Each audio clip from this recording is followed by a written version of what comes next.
Vigilante Romance. It's a story from my first book that has recently been picked up and published by Close to the Bone Publishing. It's a standalone novella now, and I'm really happy to have it published this way because it's a personal favorite story of mine. It might be my ultimate favorite story I've written so far. And a lot of people that read the first book have commented that this was the best one in there, and I tend to agree with them.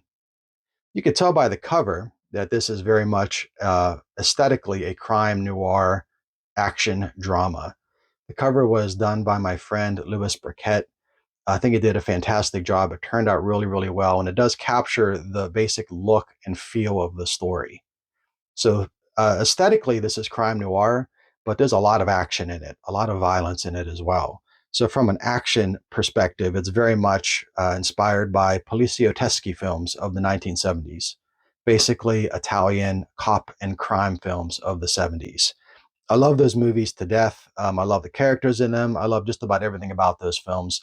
So there's a lot of inspiration taken there as well. But thematically, it's very much a romance story. It's called vigilante romance because it portrays violence in a romantic way. Not romantic so much as lovey-dovey romance, but romance in a life perspective, in a philosophical perspective, in the way that life should and ought to be lived. In this case, it should and ought to be lived through violence, through vigilante violence in particular. Um, a lot of vigilante stories or movies you may have seen in the past, the protagonist is oftentimes sort of conflicted about what he's doing. He may receive backlash, he may second guess himself. That's not the case here. The protagonist, Ogden, as you could see, is an older gentleman. He's basically on his last legs, he's on his way out, and he's looking for the opportunity to redeem himself because of the losses that he's experienced. A lot of the losses that he's experienced were caused by his own misdoings and mistakes. He wants to right those wrongs, and the way that he chooses to do that is through violence. So it portrays that as a moral means to an end.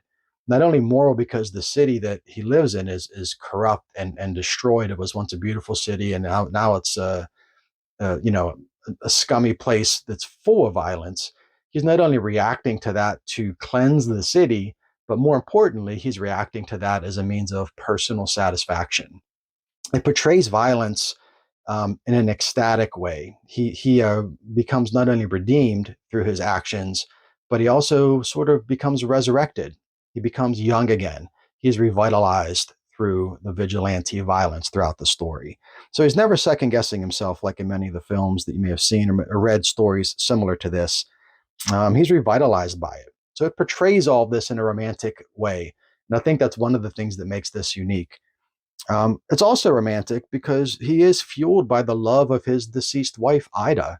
So a lot of what takes place in the story is a psychological envisioning of his past life with Ida, and hopefully being reunited with her in death. So there's quite a bit of romantic love in there as well. In fact, Ida is a very important secondary character in the story. She comes and goes throughout the story and speaks to him in different ways through dreams and through visions that sort of guide him on his path.